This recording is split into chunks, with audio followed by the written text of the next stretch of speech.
পরম প্রেমময় শ্রী শ্রী ঠাকুরের শ্রীচরণে আমার ভক্তিপূর্ণ প্রণাম জানাই। শ্রী শ্রী বড়মা, শ্রী শ্রী বরদা ও শ্রী শ্রী আচার্যদেবের শ্রীচরণেও আমার ভক্তিপূর্ণ প্রণাম জানাই। ঠাকুর পরিবারের প্রতি প্রত্যেকের চরণে আমার ভক্তিপূর্ণ প্রণাম জানাই। আজকে আমি আলোচনা করব মন নিয়ে। বর্তমান আচার্যদেব একদিন নাটমণ্ডপে বলছেন যে নাটমণ্ডপে আমার বাবার কাছে আমরা ভাইরা সবাই বসে আছি। বাবা জিজ্ঞাসা করলেন, সবচেয়ে বড় শত্রু কে? আমাদের নিরুত্তর দেখে বাবা নিজেই উত্তর দিলেন, ভেবে দেখলাম মানুষের মনই মানুষের সবচেয়ে বড় মিত্র, আবার মনই সবচেয়ে বড় শত্রু। মনকে উল্টে দিলে হয় নম। যার মন তাঁর শ্রী পাদপদ্মে নত থাকে সেই মনই এগিয়ে যেতে পারে।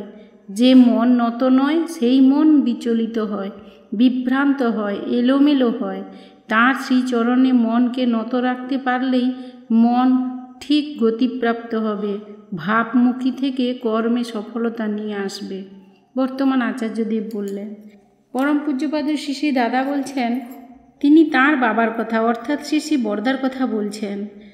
আমার সমস্ত অপারগতা, অপদার্থতা ও অকিঞ্চিতকরতা অতিক্রম করে যেটুকু প্রাপ্তি আমার জীবনে ঘটেছে তা বাবার দয়াতেই। পরম পূজ্যপাদ শ্রী শ্রী দাদা কথাগুলো বলছি।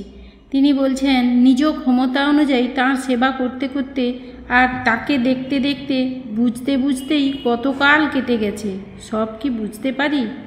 একবার কথা প্রসঙ্গে তাকে এই কথাটা বলেছি। তিনি জিজ্ঞাসা করলেন, কি বুঝতে পারি না? আমি তাকে নিচের কাহিনীগুলো বললাম।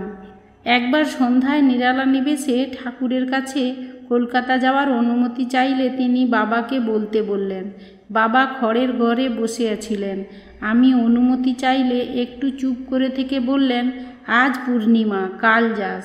আমি ঠাকুরকে সে কথা জানিয়ে বাড়ি ফেরার সময় দেখলাম জামতলায় পূর্ব দিকে আকাশে পূর্ণ চাঁদ উঠেছে। বাড়ি ফিরে সারা রাত ছাদে বসে চাঁদের শোভা দেখলাম। সে সময় চাঁদ তারা দেখার নেশা আমার তীব্র ছিল। পরদিন কলকাতা ফেরার দুদিন পরে কথায় কথায় মা বললেন, শুক্লপক্ষ চলছে। আমি বললাম কৃষ্ণপক্ষ, পূর্ণিমা গেছে। মা বললেন অমাবস্যা গেছে। বাজি ধরে পাঁজি খুলে দেখলাম যেদিন পূর্ণিমার চাঁদ দেখেছিলাম সেদিন অমাবস্যা ছিল। বাজি হারলাম, কিন্তু তাহলে কি করে চাঁদ দেখেছিলাম? বাবা শুনে বললেন, অমাবস্যাই ছিল। আমি হয়তো ভুল করে পূর্ণিমা বলেছিলাম। তুই আমাকে সম্পূর্ণ বিশ্বাস করিস বলে অমাবস্যাতেও ওভাবে চাঁদ দেখেছিলি। এটাই কি ঠিক? জানি না, বুঝি না ব্যাপারটা। আবার একবার ডিব্রুগড় থেকে ডিগবয় যাওয়ার পথে জনৈক গুরুভাই তার বাড়ির দরজায় দাঁড়িয়েছিলেন। তিনি দীক্ষা নিয়ে কোনোদিনই কিছু পালন করেননি। বাড়িতে ঠাকুরের ছবি পর্যন্ত নেই, কখনো ঠাকুর বাড়ি আসেননি। কমাস আগে আমি ডিব্রুগড় গিয়েছিলাম। তিনি এখন এসে তাঁর জন্মরুগ্না এক মেয়ের রোগের কথা জানিয়েছিলেন। আমি ডাক্তার নই বলে ডাক্তার প্রফুল্ল বড়ুয়াদা, ইন্দ্রেশ্বর দত্তদাকে রোগের কথা বলতে এলে এড়িয়ে গিয়েছিলাম। বাবা কিংবা সাথে যারা যাচ্ছিল তাদের মধ্যে ইন্দ্রেশ্বরদা এবং আমি ছাড়া কেউ ওই মানুষটিকে চিনত না। ইন্দ্রেশ্বরদা আমার গাড়িতে ছিলেন। আমি পথ দেখিয়ে নিয়ে যাচ্ছিলাম। ওই ভদ্রলোককে দেখে হাত তুলে নমস্কার জানিয়ে আমি এগিয়ে যাই।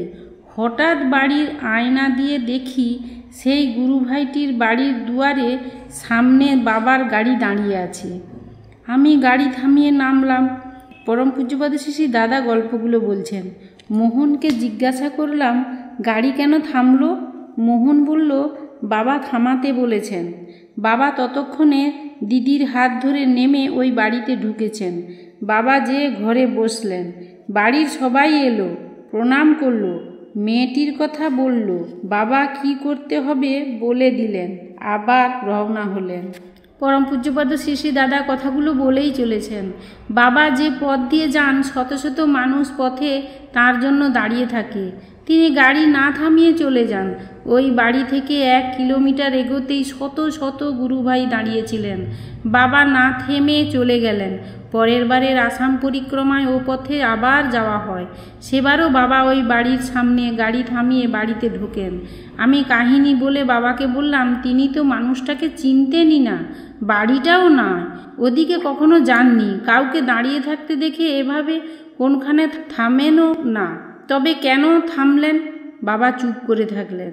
আমি বললাম, আমি আমার মতো বুঝি ব্যাপারটা। এর আগে ওই লোকটার কথা ভালো করে না শুনে এড়িয়ে গিয়ে যে পাপ করেছিলাম তা তিনি আমাকে ভালোবাসেন বলে নিজ গুণে খণ্ডন করে দিলেন।